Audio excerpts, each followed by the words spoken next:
This happened to me back in 2012, at the beginning of my sophomore year in college. I moved into a dorm that had the reputation for being creepy. People said it gave them bad vibes. I've been tormented by the supernatural throughout my life, so that was the last thing I needed, on top of my usual college pressures. Even before I ever stepped foot inside that building, I remember walking up to it on move-in day with all of my belongings and seeing a grayish-blue aura surrounding it. I was already thinking, great, what now? But I calmed myself down and finished moving in. The RA gathered everyone around for introductions. We were all crowded inside one of the common living areas, and another student, he was from Trinidad Tobago, locked eyes with me.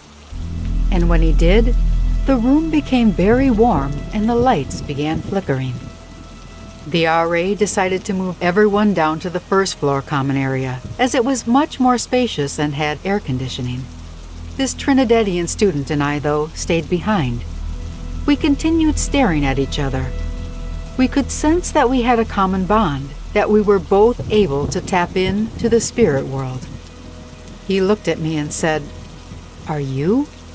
And I told him yes, I had experiences with the supernatural. He said he had too, and he told me that he had visions. Then, completely out of the blue, my aunt called me on my phone to ask if I was okay. I said, yes, why? Well, apparently, she had been taking a nap and had a dream about me and a Trinidadian student meeting. My aunt has very strong psychic gifts, and I told her that it was so weird because there was such a student, and he happened to be in the room with me at that very moment. I also told her that the room had gotten very warm and the lights began flickering when we met. She asked to be put on speakerphone so she could speak to him as well. My aunt explained that since we're both gifted and we've had many encounters with the supernatural, we're both inadvertently acting like magnets for the spirit world. She said that strange occurrences would begin happening a lot more frequently the longer we hung around each other, because we were amplifying each other's energies. Basically, we were luring spirits to us. But she said we didn't need to avoid each other indefinitely, but it would be a good idea to distance ourselves until she was able to gather the materials and mail them to me so that she could walk us through a warding off ritual. This ritual would allow us to be around one another relatively undisturbed by the spirit world, and she thought that ultimately we would be more protected if we stuck together. After all, there is strength in numbers. So within 3 days, I received a large box in the mail from my aunt. I took it up to my room, and I had the Trinidadian student come over. We took the supplies out of the box, and when we did, the air in the room got very heavy, and the lights began to flicker. I called my aunt and put her on the speakerphone so she could instruct us on how to perform this ritual. There were some exotic things in that box, let me tell you. There were animal claws, various oils and herbs that I had never heard of before, red and white candles, and a vial of purple liquid that my aunt told us that we had to place teardrops in. But not just any teardrops, mind you. We needed one from a happy memory and one from a sad memory. So we began talking about our saddest and happiest memories, and eventually we were able to gather those tears and put them in the vial. And when we did, the purple liquid turned clear. Now at this point in my life, I have had so many disturbing paranormal things happen to me that I don't even question my aunt's authority. I totally believe in her rituals. Then my aunt had us each recite a prayer in our native languages, while she chanted something in a European language. Just to clarify, my aunt is white, but she's mastered various languages and rituals from other cultures, as she likes to have as many tools to aid against the supernatural as possible. And she tries to tailor the rituals to a person's personal background, native language, ethnicity, and culture.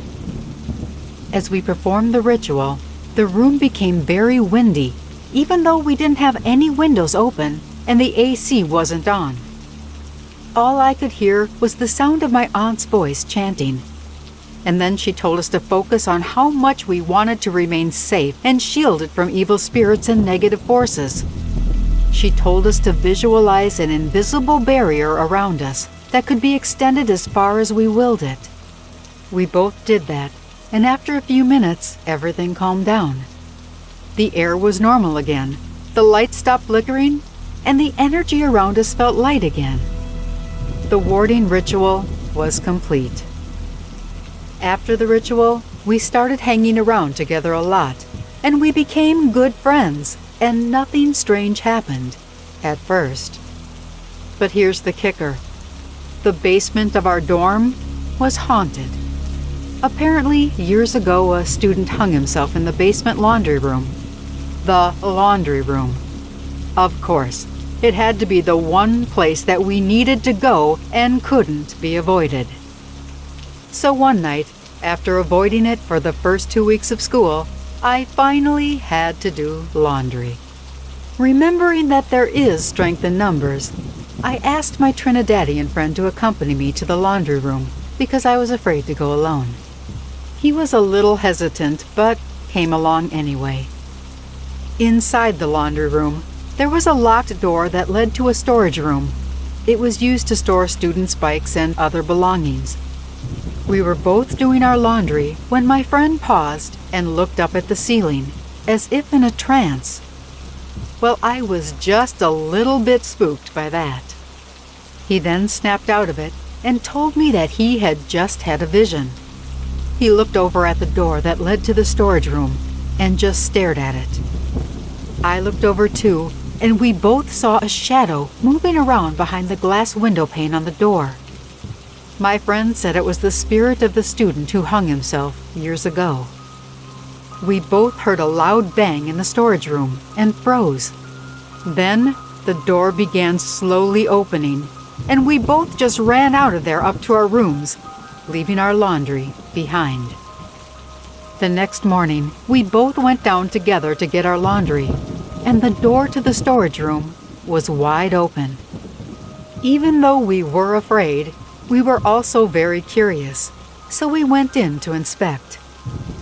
As we entered the room, we saw that a few of the bikes had been strewn about the floor, and right there, on the pane of glass in the window, was a barely visible handprint. We were both at a loss for words, and then the air became very still, and we both heard what sounded like a male crying in the corner. I don't know about my friend, but I felt an overwhelming sad energy, and then it quickly went away. My friend asked me if I wanted to try to communicate with the spirit and help it move on, but I just wasn't up for it. I did tell my aunt about it later, and she advised me to leave it alone. One day after class, I was looking for my friend, and he was nowhere to be found, so I went to my room to study. Then I got a knock on the door. It was my Trinidadian friend, and he came to inform me that he had just come from the storage room. He was helping the spirit of the boy to find peace and move on to the other side. After that, we could do laundry without fear anymore.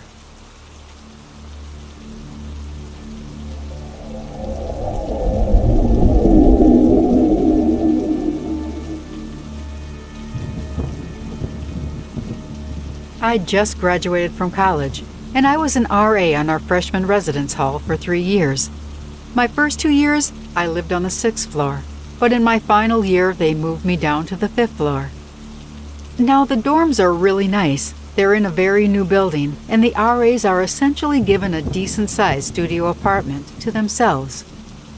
Having been at the school for years, and the building being new, I pretty much knew all of the RAs who had lived in that room before me. And on occasion, I would hear from them that the room was haunted. It was never very intense, but weird things would happen, like knocks on the door late at night. The RA would get up and open the door, but no one would be there.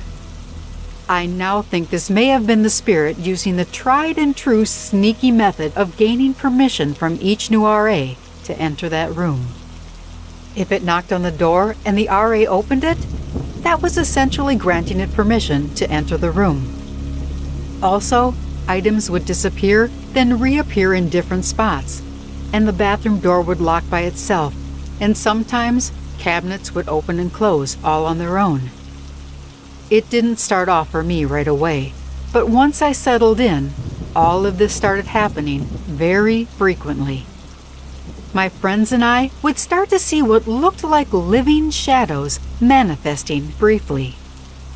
It wasn't fun dealing with this on top of an already stressful senior year, college, COVID, and now a ghost. This was an art school, so we had a lot of students with depression and anxiety. There had been quite a few suicide attempts, and after asking around, I discovered that all of the suicide attempts over the years had happened on the 5th floor.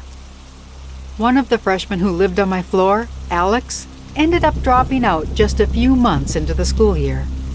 She was having a lot of problems with her roommates. One of the things they complained about the most was that she insisted on using a Ouija board, but only on their side of the room, not hers.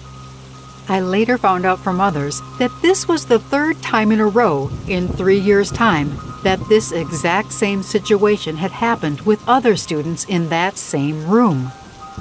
Every year, a girl named Alex would move into that room, and each one insisted on using a Ouija board on her roommate's side of the room. And each year, that girl named Alex would drop out of school just months into the school year. That coincidence still seems creepy to me. Once word of the haunting got around, the freshmen started referring to it as the Uptown Ghost. Our dormitory's name was Uptown. Other RAs who used to be skeptics began dreading doing the nightly rounds because they would hear footsteps right behind them, lights would turn on and off on their own, and they would hear whispers coming from empty rooms. Because it's an art school, it was just a matter of time before one of the students actually drew the thing and hung it up in the hallway. One night, during a late-night duty round, I was already spooked. So when I saw that drawing hanging in the hallway, I started crying for no reason, and I grabbed the drawing and threw it in the trash. The scariest part, though, was that the drawing matched what my friend described that she had seen months earlier, and I hadn't shared it with anyone. It was a tall, skinny shadow with an unhinged jaw and freakishly long arms that dragged on the ground. Eventually, I reached out to another friend that I had. I knew she had very strong religious beliefs, and her parents turned out to be my saving grace. They don't refer to themselves as such, but essentially I equate them to Ed and Lorraine Warren. Her mom claims to be able to see spirits, and her father says that he can hear the word of God. The experience of them cleansing my room for me is something that I will never forget. They said that there was a spiritual residue in my room from years of activity, and mostly it was collected near the ceiling.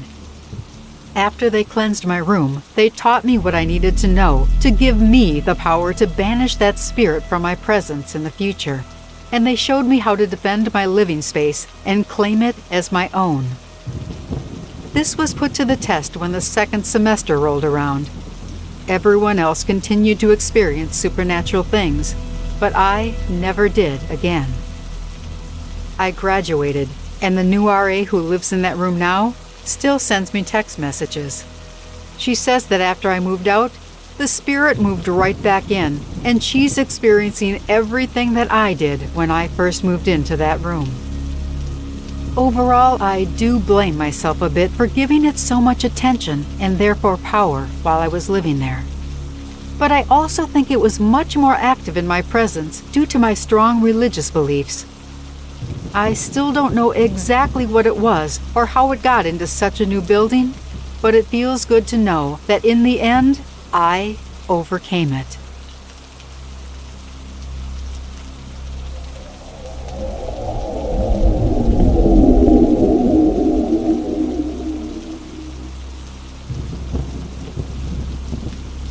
This happened to me 3 years ago.